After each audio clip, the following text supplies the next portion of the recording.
الله وبركاته. الحمد لله نحمده ونصلي على رسوله الكريم أما بعد فقد قال الله تعالى في كلامه المجيد والفرقان الحميد أعوذ بالله من الشيطان الرجيم إن الله وملائكته يصلون على النبي يا أيها الذين آمنوا صلوا عليه وسلموا تسليما كشف اللهم صل على سيدنا وعلى آل سيدنا. قال الله تعالى في كلامه المجيد والفرقان الحميد وما أرسلناك إلا رحمة للعالمين. وقال الله تعالى في كلامه المجيد والفرقان الحميد الذي خلق الموت والحياة ليبلوكم أيكم أحسن عملا وهو العزيز الغفور. صدق الله العلي العظيم. মহাসম্মানীয় আজকের জুমার সমস্ত মুসলিমবৃন্দ, আমরা সর্বপ্রথম আল্লাহ পাক সুবহানাহু ওয়া তাআলা দরবারে লাখ কোটি শুকর আদায় করি যে মহান রব্বুল আলামিন, যে মালিক আমাদের সকলকে তার পবিত্র পবিত্র স্থানে একত্রিত করেছেন, আসার তৌফিক দিয়েছেন। প্রাণ ভরে সেই মাহবুব দরবারে, মুনিবের দরবারে সিজদা এবং মস্তকে শুকরিয়া জ্ঞাপন করি। সকলে উচ্চ আওয়াজে বলি আলহামদুলিল্লাহ। তারই পরে মরুদুলাল মরুভাস্কর মা আমিনাল্লাহ জগৎগুরু বিশ্ব নবী আশরাফুল আম্বিয়া সৈয়দুল মুরসালিন রাহমাতাল লিল আলামিন জনাবে মুহাম্মদ রাসূলুল্লাহ সাল্লাল্লাহু আলাইহি ওয়াসাল্লাম তার উপর লাখ কোটি দরুদ ও সালাম আমরা রাখতে বলি সাল্লাল্লাহু আলাইহি ওয়াসাল্লাম। আল্লাহ পাকের রহমত ছাড়া কোনো মানুষ কথা বলতে পারে না, আল্লাহ পাকের ইচ্ছা ছাড়া কোনো মানুষ হেঁটে চলে বেড়াতে পারে না। সবই আল্লাহর রহমত আমাদের পিছনে কাজ করছে, সেটা আমরা অনুভব করছি না। আল্লাহ পাক কত বড় রহমান, কত বড় দয়ালু আল্লাহ পাক। আমরা পৃথিবীতে যে শ্বাস প্রশ্বাস নিচ্ছি এটা আল্লাহ পাকের হুকুমে। যখনই আল্লাহর হুকুম আল্লাহ নিয়ে নেবেন তখন সব বন্ধ হয়ে যাবে। হাতও কাজ করবে না, মুখ কথা বলবে না, পাও চলবে না, কেউ কোনো কাজ করবে না। ব্যাস শুধু আল্লাহর হুকুম কাজ করছে আমাদের সঙ্গে। আল্লাহর হুকুম ছাড়া আমি কথা বলতে পারি না আপনাদের সঙ্গে, সবই আল্লাহর হুকুমে। আর যারা এইগুলো মানে না, এইগুলো মানছে না, আল্লাহকে যারা অস্বীকার করছে, তারা কত বড় কুফরি করছে। নামাজ যারা পড়ে না, নামাজটা আল্লাহ আমাদের মধ্যে ফরজ করেছে।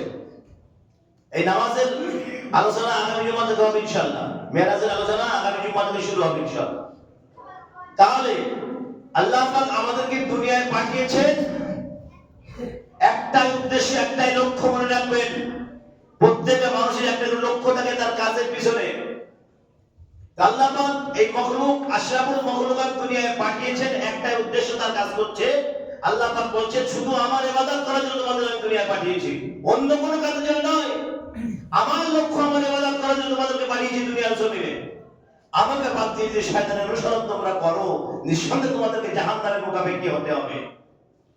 এবং এ সম্পর্কে আল্লাহ পাক বলেন আল্লাযী খালাকাল মাউতা ওয়াল হায়াতা লিয়াবলুয়াকুম আইয়ুকুম আহসানু আমালা। তোমাদেরকে আমি তোমাদের মাঝে জীবন এবং মৃত্যুকে এই জন্য সৃষ্টি করেছি, কে তোমাদের ভিতরে কর্ম অধিক সৎকর্মশীল এটা পরীক্ষা করার নিমিত্ত। এটা পরীক্ষা করার জন্য তোমাদের মাঝে আমি জীবন এবং মৃত্যুকে সৃষ্টি করেছি। তোমরা দেখছো, তোমরা বারবার জানাজা করছো, দাফন করছো, তথাপিও তোমাদের হুঁশ জাগে না, তথাপিও তোমাদের হুঁশ আসে না যে আমাদের একদিন মরতেই হবে। এই দুনিয়ায় চিরকাল থাকার জন্য আমরা আসিনি। যে যাই করছি আমরা মনে রাখবেন, যে যে কাজই করি না কেন একদিন আপনাদেরকে আমাদেরকে মৃত্যুবরণ করতেই হবে। যতদিন আপনি হায়াতের জিন্দেগি থাকেন, যত হায়াত আপনি পান না কেন, একদিন একটা দিন আসবে যেদিন আল্লাহ সব গুটিয়ে দেবেন, সমস্ত হিসাব গুটিয়ে দেবেন। কারণ কোনো কথা বলার ক্ষমতা হবে না সেদিন। শুধু কাঁদবে মানুষ, আমার সন্তানেরা কাঁদবে, আত্মীয় স্বজন কাঁদবে। সেদিন আপনার আমার মুখ দিয়ে কোনো কথা বার হবে না। কত বড় পাওয়ারফুল মানুষ ছিল এই মানুষটা, কত বড় পাওয়ার ছিল মানুষটা। একটা ফোন করলে সব সমাধান হতো। আজ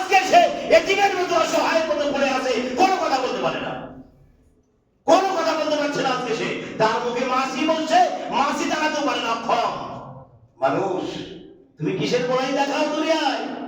কিসের বড়াই দেখাচ্ছ দুনিয়ার জমিনে? তুমি তো ছিলে সামান্য এক ফোঁটা নাপাক পানি, তুমি সেই পানি থেকে দুনিয়া তোমাকে বানানো হয়েছে। তুমি একটু চিন্তা করো, ভাবো, একটু গবেষণা করো, একটু চিন্তা করো, ফিকির করো, মাথায় গবেষণা করো। তুমি কি ছিলে? তোমাকে কে বানিয়েছে? আল্লাহ বানিয়েছে তোমাকে, এবং তোমাকে দুনিয়ার জমিনে আমার আল্লাহ পাঠিয়েছে। এখান থেকে তুমি থাকতে পারবে না, এখান থেকে আরেকটা মঞ্জিলে তোমাকে যেতে হবে, সেখানেও চিরকাল থাকতে পারবে না। সেখান থেকে উঠে আরেকটা মঞ্জিলে তোমাকে যেতে হবে, ইয়াউমুল হাসর, সেখানেও চিরকাল থাকতে পারবে না। তারপরে একটা মঞ্জিল আসবে সবার সামনে, জান্নাত আর জাহান্নাম, আসহাবুশ শিমাল আসহাবুল ইয়ামিন। সুতরাং আমরা এখানে মুসাফির হিসেবে দুনিয়ায় এসেছি, মেহমান হিসেবে দুনিয়ায় জীবনযাপন করতে হবে আমাদেরকে। আমরা যদি বিরাট অট্টালিকা, বিল্ডিং, পালাখানা, ব্যবসা বাণিজ্য তৈরি করে দিই, এই দুনিয়া থেকে আর যেতে ইচ্ছা হবে না আমাদের। মনে রাখবেন একটাই কথা, আমরা ছিলাম এক নাপাক পানি থেকে, আল্লাহ ইনসানকে সৃষ্টি করেছেন। তাহলে আমরা যদি কি ছিলাম? এক পুরো নাপাক পানি, তার থেকে আল্লাহ কি বানিয়েছেন? ইনসান, আশরাফুল মাখলুকাত। লাকাদ খালাকনাল ইনসানা ফি আহসানি তাকওয়িম। আর মানুষকে সর্বশ্রেষ্ঠ করে দুনিয়ার জমিনে পাঠিয়েছি। তাহলে আল্লাহ পাক কি না করতে পারেন? আল্লাহ পাক কি না করতে পারেন? শুধু তার হুকুম কাজ করবে। শুধু একবার বলবেন কুন, ব্যাস সব হয়ে যাবে দুনিয়ার জমিনে। যা ইচ্ছা করবেন আমার আল্লাহ, যেটা মর্জি, যেটা ইচ্ছা করবেন, একবার শুধু বলবেন কুন, ব্যাস সব হয়ে যাবে। যখন সেই জিনিসটাকে আল্লাহ ফানা করতে চান, বরবাদ করতে চান, শুধু বলবেন ফায়াকুন, ব্যাস সব বরবাদ হয়ে যাবে। কুন আর ফায়াকুনের মালিক আমার আল্লাহ সুবহানাহু ওয়া তাআলা। কুন আর ফায়াকুনের মালিক আমার আল্লাহ। তাহলে যে আল্লাহর দুনিয়ায় আমরা বসবাস করছি, যে আল্লাহর দুনিয়ায় জীবন যাপন করছি, যে আল্লাহর হুকুম নিয়ে শ্বাস প্রশ্বাস নিচ্ছি, সেই আল্লাহকে আমরা মানি না। সে আল্লাহর ইবাদত আমরা করি না, সে আল্লাহর উপাসনা আমরা করি না। আল্লাহ পাক বলছে, ওমা খালাকতুল জিন্না ওয়াল ইনসা ইল্লা লিয়াবুদুন। আমি তোমাদেরকে সৃষ্টি করেছি একমাত্র আমার ইবাদতের জন্যই। তোমাদেরকে মনোনীত করেছি, মনে পছন্দ করেছি। আশরাফুল মাখলুকাত তোমাদের টাইটেল দিয়েছি আমি। আদম আলাইহিস সালামকে আল্লাহ আশরাফুল মাখলুকাত বলে দিলেন, যাও আদম, তোমাকে আমি আশরাফুল মাখলুকাত বানিয়ে দিলাম। সুন্দর করে তোমার সৃষ্টি করব, সুন্দর করে বানাবো তোমাকে, আহসান তাকবীর। আর তোমাকে আমি ইলমে লাদুনি দান করলাম। একবার জোরে বলবেন না সুবহানাল্লাহ। ইলমে লাদুনি আল্লাহ পাক সর্বপ্রথম আদম আলাইহিস সালামকে দিয়েছিল। বাপ আদম আলাইহিস সালামকে ইলমে লাদুনি আমার আল্লাহ দান করেছিলেন। তাহলে সেই মাখলুক আদম আলাইহিস সালাম থেকে আমরা, সেখান থেকে এই দুনিয়ার জমিনে যত মানুষ এসেছে, আসবে এবং আসছে যারা, সবাই আমার আদম আলাইহিস সালামের সন্তান, সবাই আদম আলাইহিস সালামের সন্তান। একটা কথা, আশরাফুল মাখলুকাত আদম আলাইহিস সালামকে আল্লাহ প্রথমবার তৈরি করলেন, তারপরে ইনসানকে বললেন যে তোমরা আশরাফুল মাখলুকাত। 18,000 মাখলুকাত আল্লাহ সৃষ্টি করেছেন, তার ভিতরে শ্রেষ্ঠ হচ্ছে মানব, সর্বশ্রেষ্ঠ হচ্ছে মানুষকে আল্লাহ সর্বশ্রেষ্ঠ করে পাঠিয়েছেন। যাই হোক, একটা কথা বলি, বিশেষ কথা, সেটা না বললে আবার ভুলে যাবো কথাটা।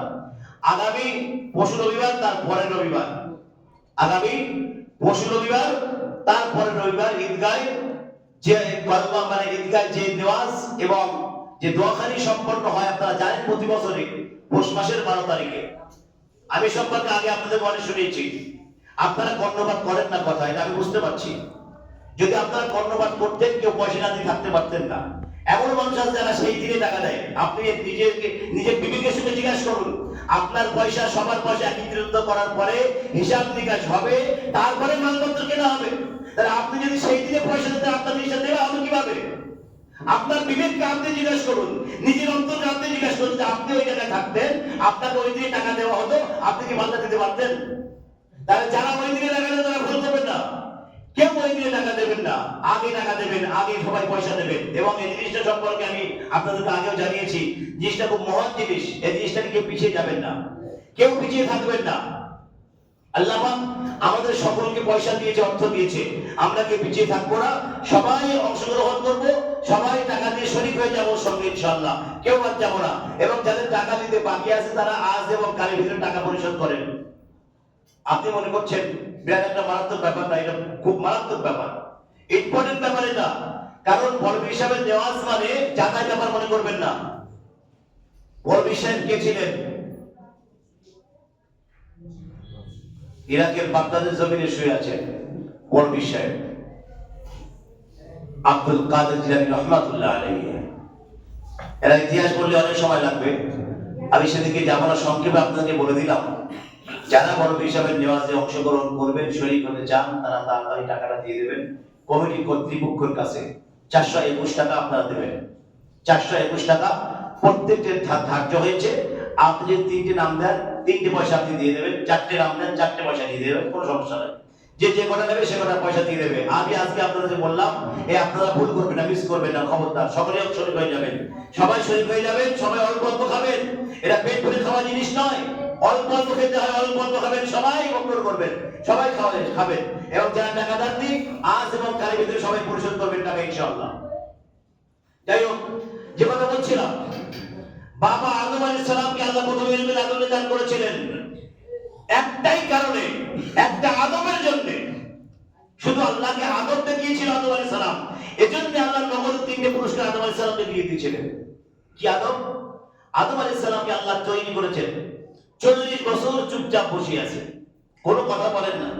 আল্লাহ পাক বলে যে আমার নতুন সৃষ্টি, নতুন আবিষ্কার। কি বলে প্রথমে দেখি? সুবহানাল্লাহ। কি বলে প্রথমে? আল্লাহ অপেক্ষা করছেন, 40 বছর অপেক্ষা করতেছে আদম আলাইহিস সালাম। 40 বছর অপেক্ষা করে আল্লাহ কিছু বলেন না। আল্লাহ পাক বলেন ইরফা রাসাক ওয়াতুকাল্লিম আনজুর ইলা সূরাতিকা আরশ মুআল্লা। আদম আলাইহিস সালাম বলছে, আল্লাহ আপনি আমাকে কথা বলার অনুমতি দিলেন। একবার বলবেন না সুবহানাল্লাহ? আল্লাহ আপনি আমাকে কথা বলার অনুমতি দিলেন। আদম আলাইহিস সালাম, আল্লাহ পাক বলছে, আদম কেন তুমি কথা বলবে না? আমার অনুমতি ছাড়া কথা বলবে না?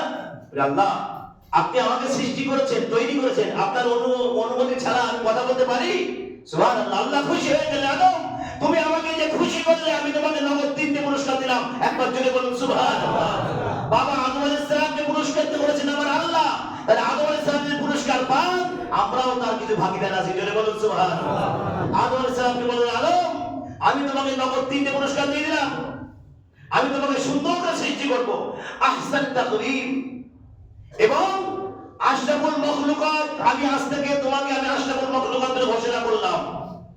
3 নম্বর পুরস্কার তোমাকে আমি ইলমে লাদুনি দান করলাম। যাও, সর্বপ্রথম আমার আল্লাহ বাবা আদম আলাইহিস সালামকে ইলমে লাদুনি দান করেছিলেন, তার আগে আর কাউকে আল্লাহ দেন নাই। সর্বপ্রথম আদম আলাইহিস সালামকে আল্লাহ ইলমে লাদুনি দান করেছেন। কেন? শুধু আল্লাহকে একটু আল্লাহকে আদব দেখিয়েছেন। আদবটা কি? আল্লাহ পাক বলে বলছে আমার প্রথম সৃষ্টি, প্রথম আবিষ্কার। কি বলবে আমি জানি না। যখন মার্কনি রেডিও সৃষ্টি করেছিল, আবিষ্কার করেছিল, সে অপেক্ষায় বসেছিল যে আমার প্রথম সৃষ্টি কি বলে আমি দেখি। প্রথম সৃষ্টি করেছে নিজের হাতে, তো আমি কি বলে আমি প্রথম সৃষ্টিটা দেখি। মার্কনি যখন রেডিও সৃষ্টি করলো, রেডিও ছেড়ে অপেক্ষা করতে বসে আছে, চুপ করে কি বলে রেডিও দেখি আছে।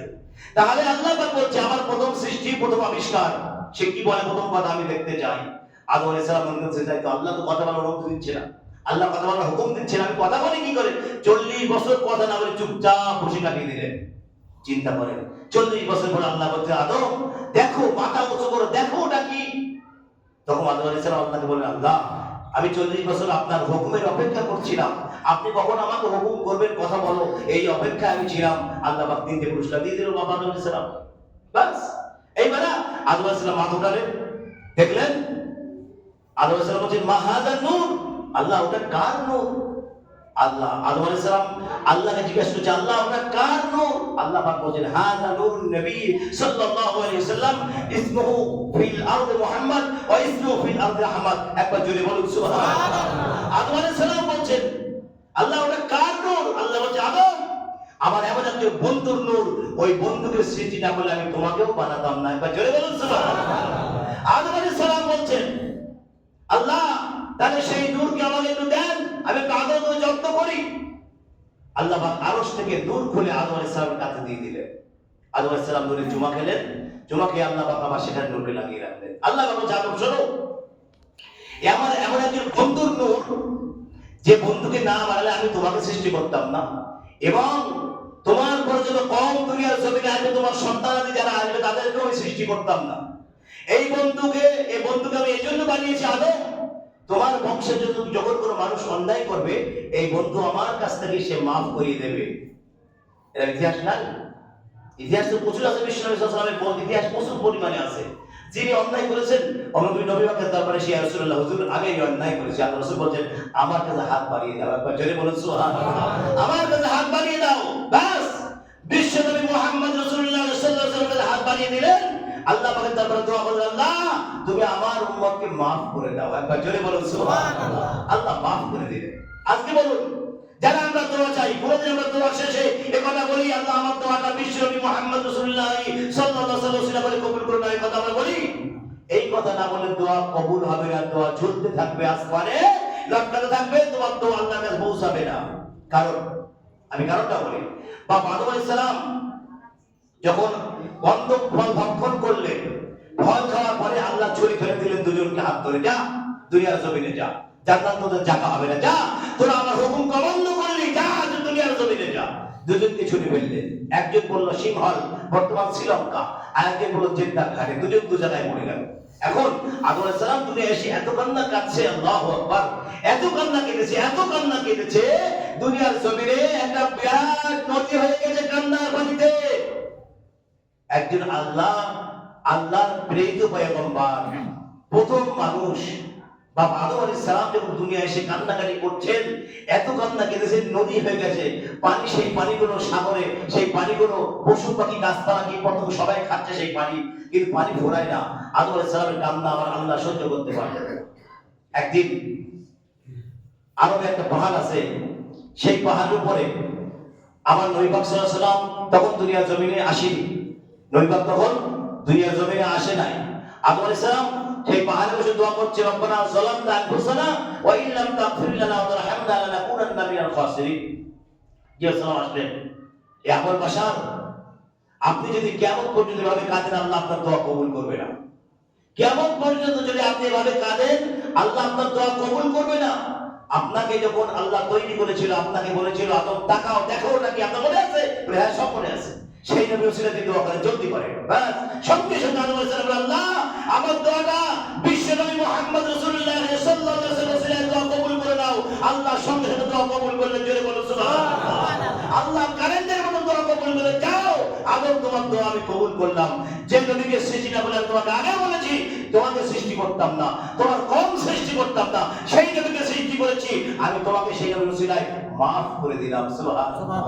আদম আলাইহিস সালাম যদি আল্লাহ maaf করতে পারেন, আমাদেরকে maaf করতে পারে না? অবশ্যই আল্লাহ maaf করতে পারেন, আমাদেরকে আল্লাহ ক্ষমা করতে পারেন, কোনো সমস্যা নাই, শুধু একটু নবীর ওসিলা দিয়ে দোয়া করবেন। বাস আল্লাহ বলছেন, বান্দা আমার নবী যেখানে আমি আল্লাহও সেখানে, এটা মনে রেখে দিও, তোমরা ভুলে যেও না।